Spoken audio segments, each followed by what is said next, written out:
मौनी अमावस्या इस साल 29 जनवरी को पड़ेगी, नहीं खने तक को, और इसका बहुत बड़ा महत्व है। और कुंभ पर्व जो शुरू हुआ है भारत में, प्रयाग में महाकुंभ, जो बहुत वर्षों बाद 144 वर्ष के बाद जो है इतना बड़ा शुभ मुहूर्त आया है, तो इसमें सब लोग जा रहे हैं और आनंद भी ले रहे हैं और भक्ति भी हो रही है, सुख भी मिल रहा है, अनेक लोगों का व्यापार भी हो रहा है। और इस महाकुंभ में सबके अपने अपने विचार हैं। किसी का विचार मैं सुन रहा था कि मैंने पाप नहीं किया तो मैं कुंभ में क्यों जाऊं। कोई एक छोटे मोटे लीडर थे, उनका मैं सुन रहा था। पहली बात, महाकुंभ में तो वही स्नान कर सकता है कुंभ पर्व में, माघ के महीने में, जो पुण्य बहुत किया हो। जिसने पुण्य नहीं किया उसके दिमाग में खुराफात की बातें आ जाएंगी और वो कुंभ पर्व में स्नान नहीं कर पाएगा। अब कहा भाई सभी लोग तो कुंभ पर्व में नहीं पहुंच सकते, तो उनको कैसे यह पुण्य मिलेगा। तो पूरा माघ महीना गंगा जल मिला करके पानी में तब स्नान करिए। अब गंगा जल भी जहां नहीं है तो वहां क्या करें, कम से कम वहां गंगा गंगा गंगा गंगा 5 बार बोल करके गंगा मैया का आवाहन करके स्नान कर लीजिए। और अगर नहीं जा पा रहे कुंभ पर्व में, तो कोई कुंभ में जा रहा है उसके हाथ से कुछ दक्षिणा भेज दीजिए कि वहां जो है साधु संतों को कुछ भोजन करा देंगे, कुछ दान कर देंगे। अगर वो भी नहीं कर सकते तो आपके आसपास मंदिर होंगे, ब्राह्मण होंगे। आप पता कर लीजिए, हालैंड का कोई ऐसा गांव नहीं जहां मंदिर न मिल जाए, ब्राह्मण न मिल जाए। तो आप अपने हाथ से ले जाकर के कुछ दान कर दीजिए, कुंभ स्नान का फल मिल जाएगा। गौ पूजा कर लीजिए, कहीं भी नदी मिल जाए वहां पर नदी की पूजा कर लीजिए गंगा मान करके। तो ये सारे उपाय हैं कुंभ पर्व में जो पुण्य है उसको प्राप्त करने का। और जब बहुत पुण्य होगा तभी ये विचार आते हैं सब करने के, और मन शुद्ध होगा तभी आएंगे, नहीं तो तमाम तरह से दिमाग में खुराफात भर जाएगी, फिर समझ में नहीं आएगा। तो जो बहुत पुण्य किया है उसी के मन में यह विचार आएगा कि माघ महीने में थोड़ा सा कुछ दान किया जाए। तो माघ मास की जो कृष्ण पक्ष होता है उसमें जो अमावस्या तिथि आती है उसका नाम है मौनी अमावस्या। और मौनी अमावस्या जो 29 तारीख को पड़ेगी, स्नान दान करने से बहुत ही पुण्य की प्राप्ति होती है। और मौनी अमावस्या आप इसका नाम ही समझ लीजिए, मौन मतलब चुप रहना, हर कार्य मौन व्रत करते हुए करना, भगवान की पूजा मौन व्रत करके करना, स्नान मौन व्रत करते हुए स्नान करना, मंत्र जाप मौन व्रत करके स्नान करना।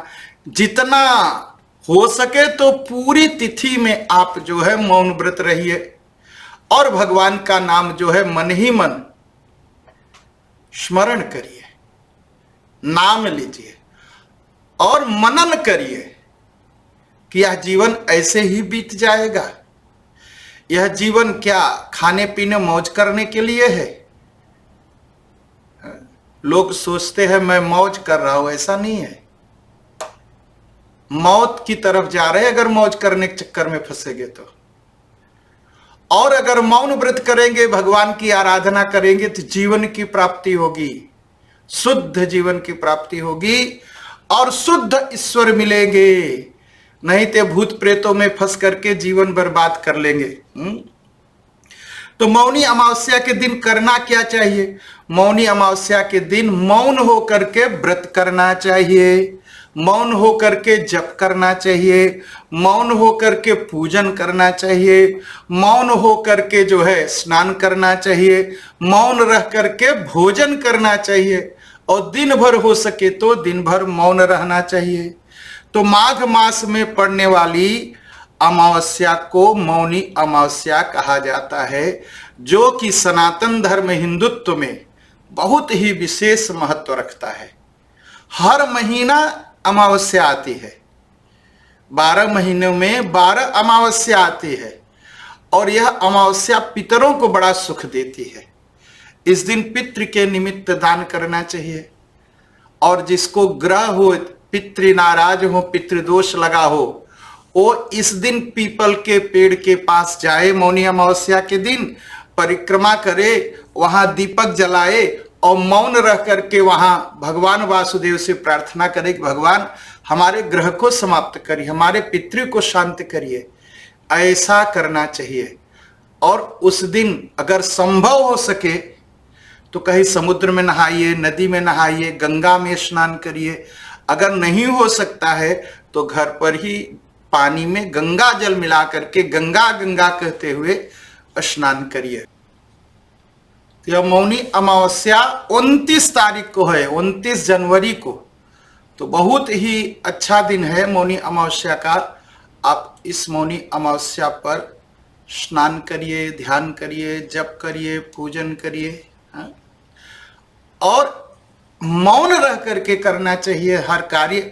इसीलिए इसका नाम मौनी अमावस्या है। और मौन रहने से क्या क्या फायदा होता है? एक तो मन पर नियंत्रण होता है, ठीक है, मन अपने बस में हो जाता है। और मौनी अमावस्या इसलिए भी महत्वपूर्ण है कि इस समय सूर्य भगवान मकर राशि पर हैं, चंद्रमा भी मकर राशि पर होगा उस समय। और चंद्रमा मन का देवता है। जिनको मानसिक परेशानी होती है, जो जल्दी से घबरा जाते हैं, जल्दी से घबराहट पैदा हो जाती है, मानसिक संतुलन बिगड़ जाता है, बहुत जल्दी क्रोध आता है, बहुत जल्दी रोने लगते हैं, ऐसे लोगों को इस मौनी अमावस्या के दिन मौन रह करके व्रत करना चाहिए। बहुत बड़ा फल है।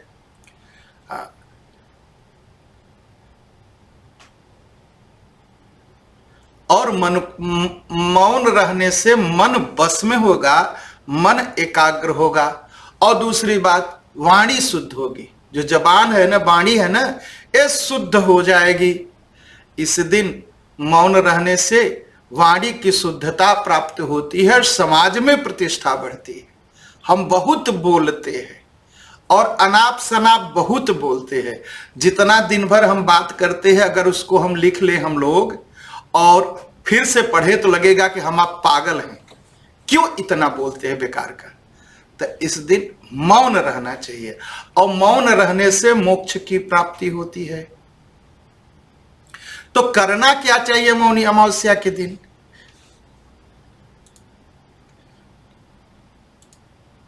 मौनी अमावस्या के दिन सुबह सुबह उठ करके स्नान करिए और मौन रह करके स्नान करिए।